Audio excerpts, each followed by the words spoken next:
Hello world, my name is Tim Roswick and welcome back to another daily game dev video. This is another video in my series called Game Design Theory, where we take a concept and we dive into it to learn some game design. Today, we're talking about the burden of knowledge. And if you watched my video a while back about the information horizon, the burden of knowledge is kind of on the opposite end of the spectrum. So the burden of knowledge is how much knowledge is required to play the game effectively, not just learn the game, but to like play the game effectively. And I think honestly the best example of this is card game tournaments like Magic the Gathering, Pokemon, Yu-Gi-Oh, all that stuff.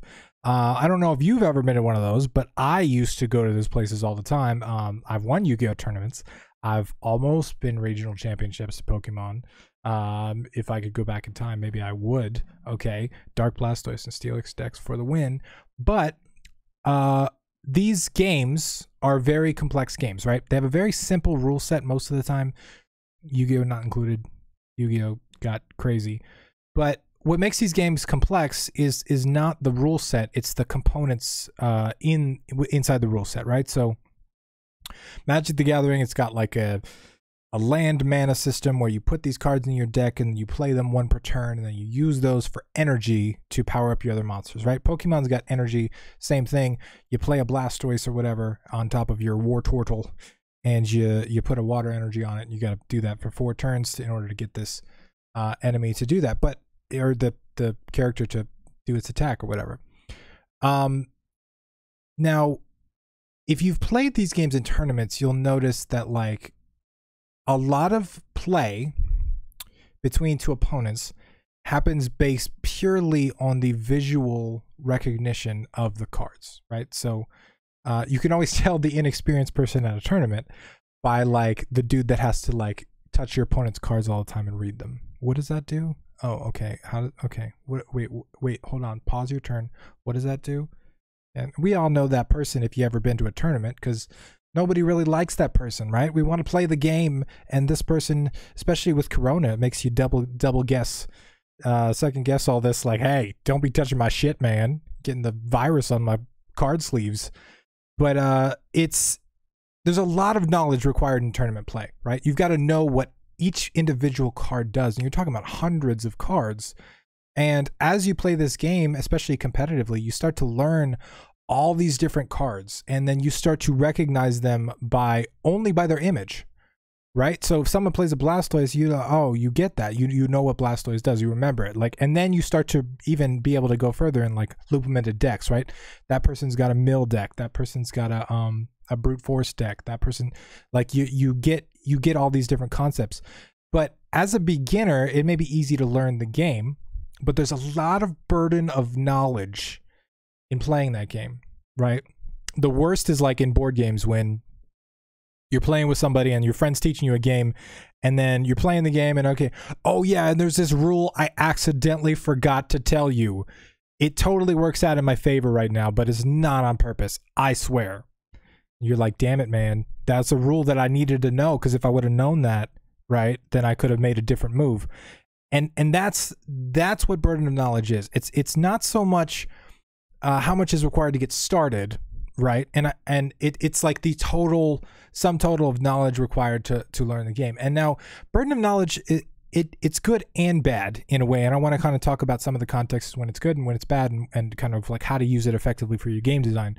So let's talk about the good first. So one of the fantastic things about a very high burden of knowledge game is its longevity, right? If there is a lot to learn, especially in strategy games, this may or may not apply to your game. You know, you're the designer, you got to figure out whether or not this fits. But strategy games in particular, kind of games I'm interested in, so take something like a roguelike, a traditional roguelike. It's got a lot of items, a lot of stuff, a lot of knowledge required.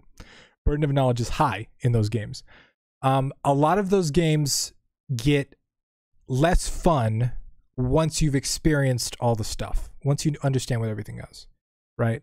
They're still fun. Games like Binding of Isaac get played thousands of hours, well beyond when people understand all of the items, because they're interesting and they're fun, right? Traditional roguelikes, NetHack, Cogmine, those kind of games, There's a lot of stuff there too, and it's fascinating as a player. It's really interesting to be in that exploratory phase, in that learning phase, right? Like there's something about us learning a thing that's really interesting to us as humans. We like to learn things and then add that to our existing knowledge of rule sets and then change the way that we play based on the new things that we're learning. Like that loop is cool. And it's usually the early phase of a lot of games, but the problem is if the game isn't deep enough beyond that phase, sometimes people lose interest in the game.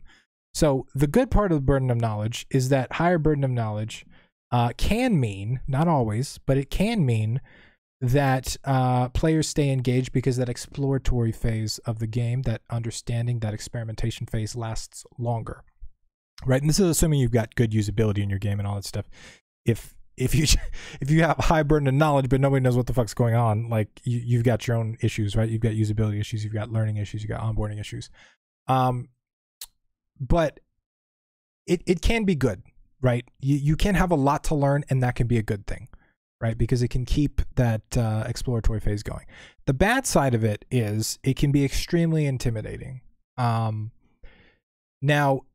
the intimidating side of the burden of knowledge, I think, can be mitigated mostly by good onboarding, by segmenting out your learning, right? Like I think a mistake a lot of people make when I play games on Feedback Friday, which, by the way, if you don't know, first Friday of every month, twitch.tv/Tim Ruswick, I go play your games and I'll give you feedback. But what I see a lot on Feedback Friday is like people, they either have no tutorial at all, which puts all of the burden of knowledge on me, figure that shit out, or they've got a tutorial that just like tells me the entire game up front. Here is this, here is how this works. In 5 minutes, you're going to encounter a boss. This boss is going to have this, and you just tell me way too much, right? Because the amount of knowledge required to play the game isn't so much the problem, but the amount of knowledge that I can take in at any one time is limited, right? So you dump either nothing on me, where now I'm faced with this entire game and figuring out how the hell I interact with this thing, or you dump too much on me, in which case I'm overwhelmed and like I don't want to play this because I got to remember all that shit. Both can be intimidating. So it's, if you think about information horizon, right, which is like how much information you want to give to the player, because if you give too much information, it gets intimidating and it just turns into a calculation deal, right? Whereas like with less information, sometimes it's more fun, it's more playable. The burden of knowledge goes beyond the horizon, because the information horizon fits within the burden of knowledge. So if you have lots of information, like we talked about items or weapon classes or mech shooty things, or, you know, planets to explore, whatever's in your game, the additional stuff isn't always a bad thing, right? The additional complexity, we talked about complexity versus depth and that kind of stuff. It's not always a bad thing, but just be aware of how much of a burden you're putting on players with knowledge at any one time, right? Because it's not, they don't always need all of the information. And I think good games understand that yes, you will need all of this information to master the game, but you don't need all of the information to play the game or get up and running, right? And that's what the burden of knowledge is. Anyway, that being said, I want to say thank you to these lovely people right here. They help me keep doing what I'm doing every single day, making videos for y'all. So I want to say thank you. If you want your name on this list, you can head over to patreon.com/GameDevUnderground. And today in our Discord, we're going to be talking about this in our discussion topic, in our daily discussion thread.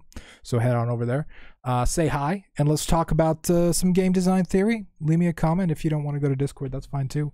But once again, my name is Tim Ruswick, and I will see you again tomorrow.